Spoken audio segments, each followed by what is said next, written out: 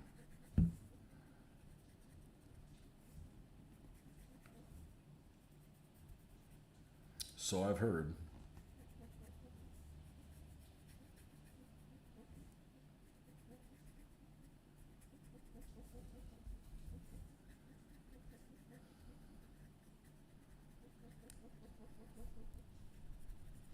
I wonder what that is that's making that. I wonder if this is just too close to the. I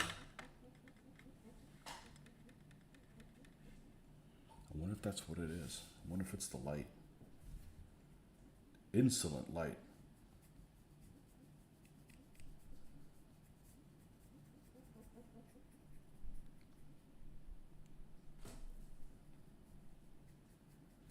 Now, hopefully it's not too annoying.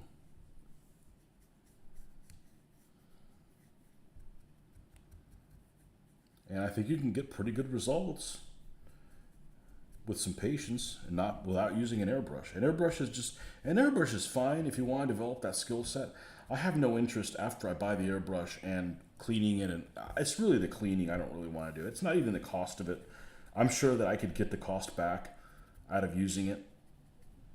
I've used one before, so it's not like I'm a total retard when it comes to using it.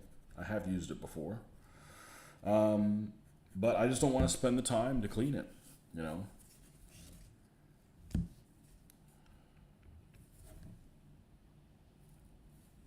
Okay. Now we do the Chelyabinsk turret. And I'll be honest with you, I go very light over the decals I painted carefully. I don't want to ruin that, so to speak. So I'm not a fan of really going heavy on that.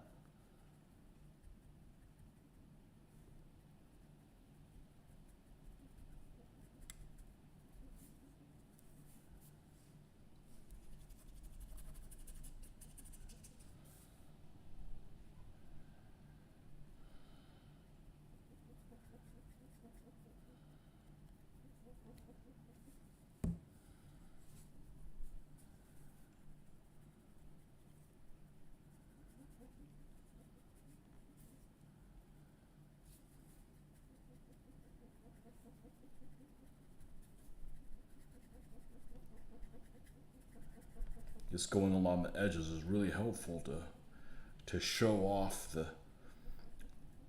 the different levels of 3 dimension that a lot of these turrets have, because a lot of these turrets have really complex shapes. The Panzer IIs, for instance, that I did it's a small tank with all these little angles and stuff like that. Let's see how this looks.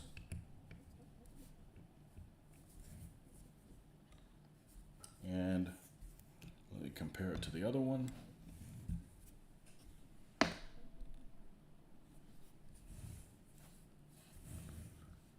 Always moving it the wrong way. And remember, we still have the lighter color to go on, so you don't want to go hog wild. I think that they look equivalent. Now keep in mind, this one does have the lighter color on it.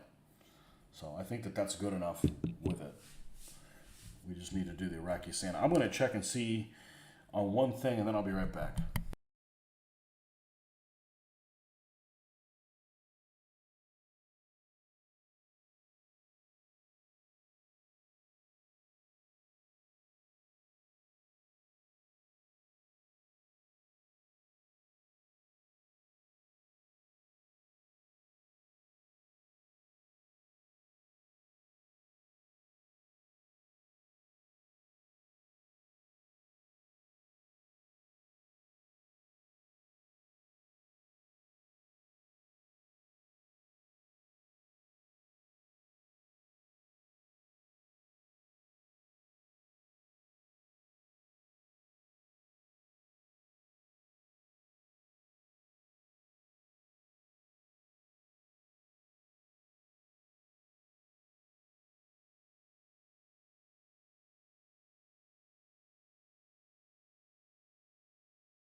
I see we had a limp camera moment.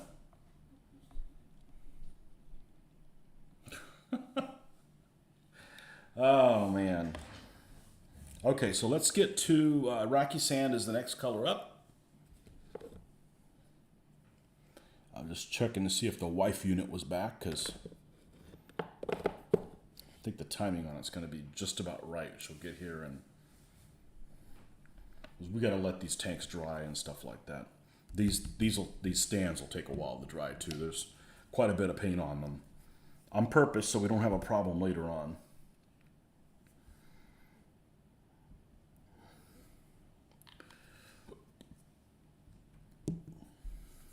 And this is exactly the same method I used on those T-70s. Just the C-70s have more sharp corners, and the sharp corners really stand out nicely.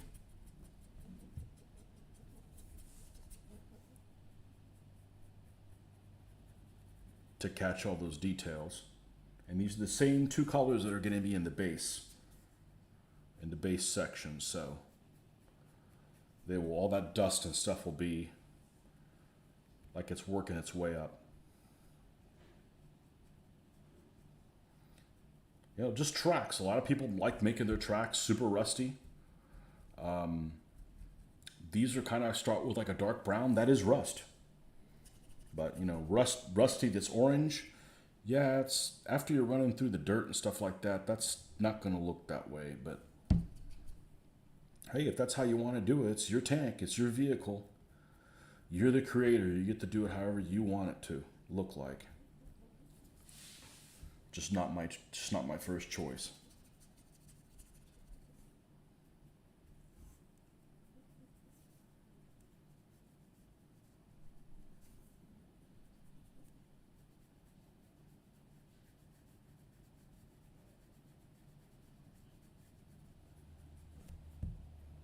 So I actually have a scenario that I would call probably an intro scenario. I've never played it, but that might be one of the first ones I try. It has a couple of T-34 tanks. Like, really? Is this what... Insolent camera mount. Has a couple of T-34 tanks, like these two, of the Kursk period. And it has some mounted infantry. Infantry that's mounted on the tanks. And that's what the Soviets have. They have 2 tanks and 2 squads. I think they're 9-man squads or something like that. So that might be a good intro game. Haven't played Soviets. The Germans don't have a whole lot of stuff, but they got to stop the Soviets from getting off one part of the board. Also might be good to test. Hey, what happens when you do some damage to a tank and it just so happens there's some folks riding on it? And just see how the rules handle that. Something that can be a very common occurrence.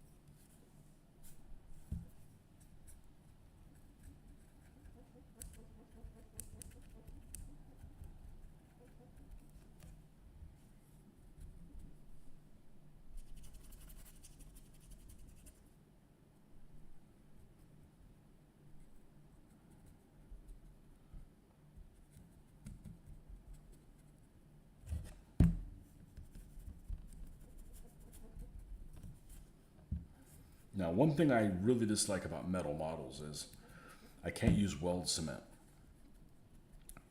to put them together. I got to use epoxy or super glue. I really dislike super glue. I have no confidence in that. All right, let's put the glasses on and see what we're looking at.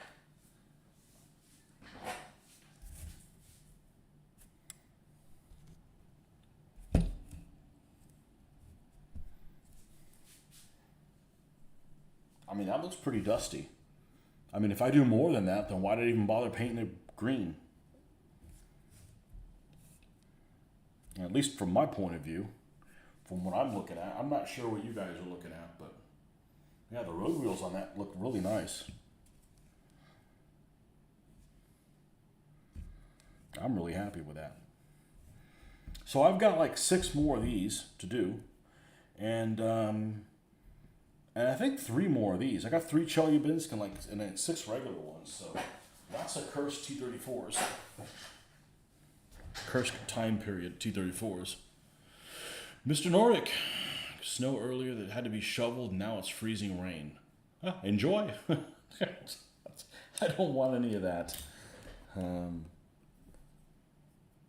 I don't want any of that. And it's dreary the whole freaking time, too. Okay. So these 2 T-34s are complete-ish.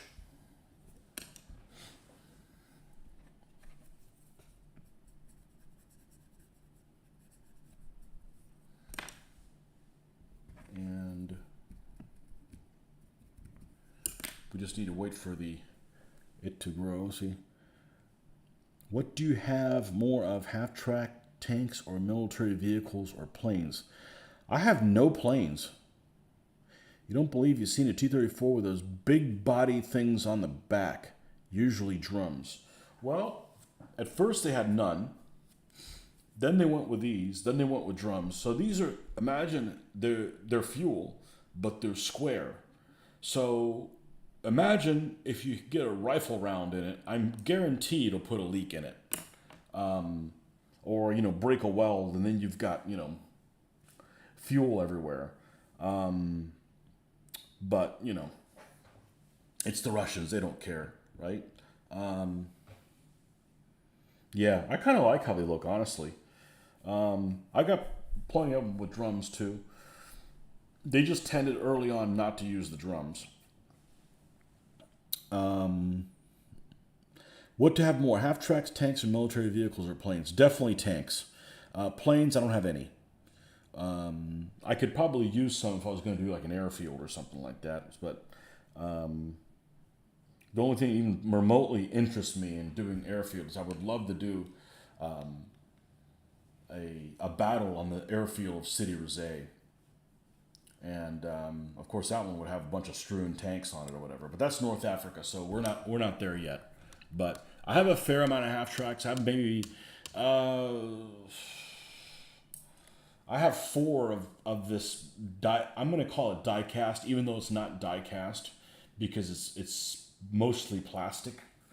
Of these pre-painted German half tracks, the late war German half tracks. I'm probably going to, I know I'm going to repaint them. I'm not going to use them as is because they look okay, but there's no weathering or anything on them. But the early war half tracks, I think I got 4 of them. So I got 4 German half tracks. I got like 4 American half tracks, and that's it. I'm not a fan of using half tracks for the Soviets, even though they used them, or even universal carriers. I think that they either walk or they ride on a tank. You finally watched White Bear. Did you like it? Didn't the Russians have issues with the fuel things on the back leaking and causing the tanks to go up in flames at Kursk? Well, they shouldn't go up in flames because it's diesel. I mean, diesel does burn, but I guess it's not that explosive. I don't know. Yeah. Speaking of which, that's the book I'm reading now. I'm reading Armor and something or another. I forget, but it's all about Kursk. I just started it today. So you found out that the Easter battle at Tobruk last night, and the Axis penetrated deep into the outer ring of Tobruk and took 2 of the 4 victory locations, but they lacked the punch to take Tobruk. Oh, you fought out the Easter battle of Tobruk. Okay. Is this Tobruk in 42 or Tobruk in 41? What'd you think of White Bear? Tell me you liked it. And not just tell me you liked it and you really didn't like it. I mean, don't tell me what I want to hear. That's pointless. That's pointless.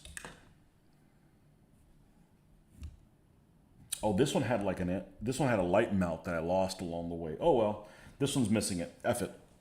You know, Tobruk, April 41. Okay, so the early April one, the early Tobruk, the early Tobruk. Yeah. So these guys are done. You set them off to the side.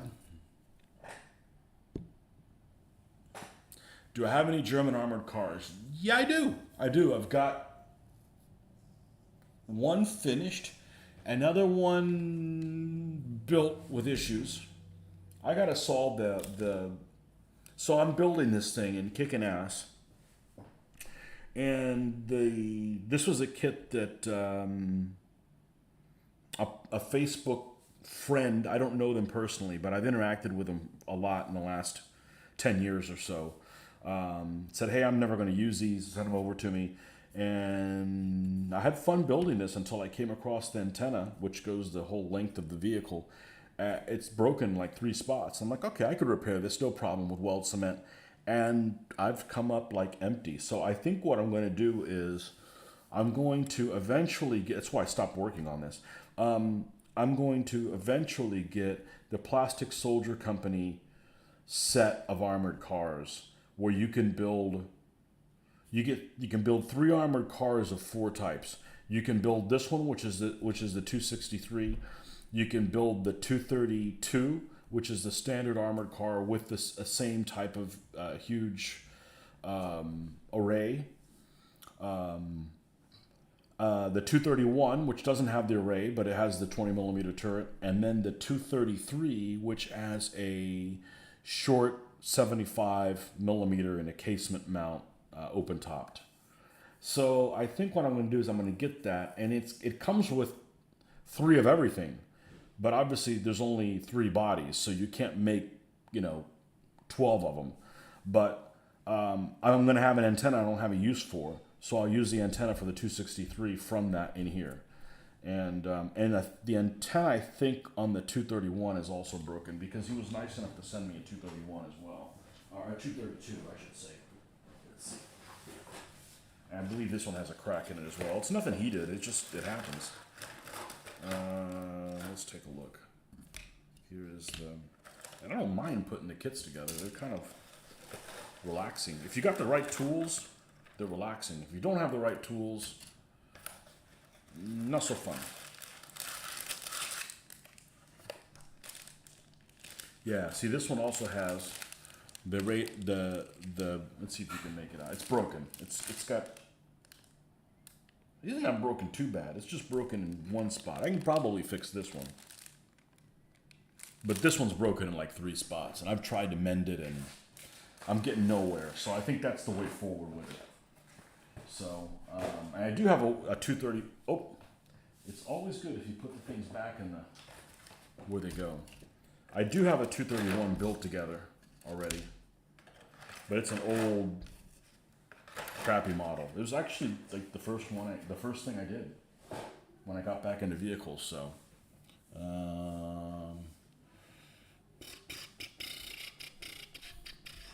let's see what we got here. What we got here. Puma. I do have a Puma to be repainted. Except the battle salient. Axis has a 15th Panzer and a 5th Light.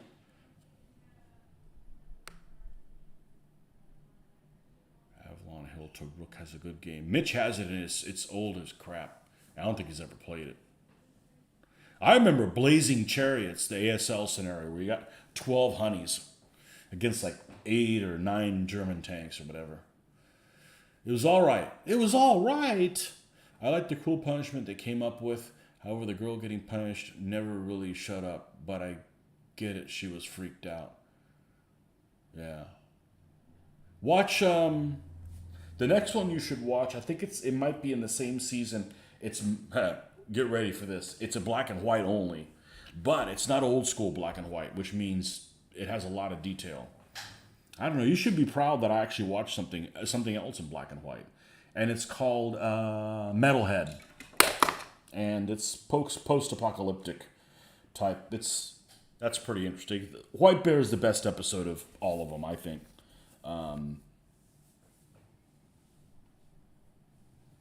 Yeah.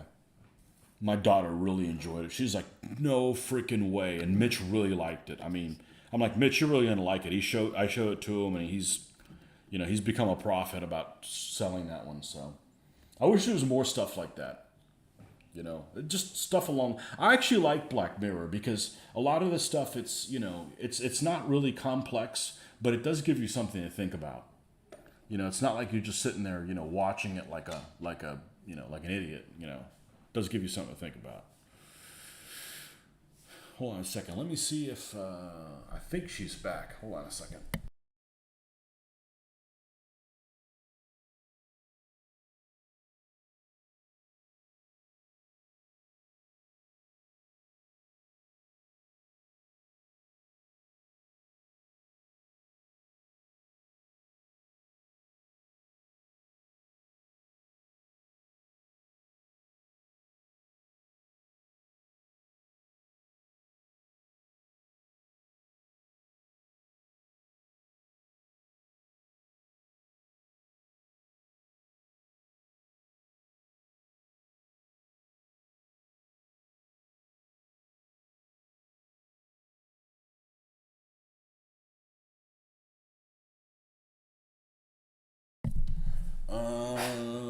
It's after 2 a.m. for me. It's been fun. I have to go to bed. I've got to leave too because, well, I was very productive, fortunately. But hey, now you guys have some pictures that look, I think the color is accurate now. Now, hopefully, when I fire this thing up again, it'll be where it needs to be. But you can see, look how I just changed it. Look how it changes there, and then it goes to here. So that's really what they look like to the eye. I would be like, man, that's just too bright if you're looking like that. But this light affects so much of it. This light is awesome, but the problem is it's not made for filming. So anyhow, yeah. So we'll catch you guys next time. Thanks for stopping by, and as always, more tanks and stuff coming. And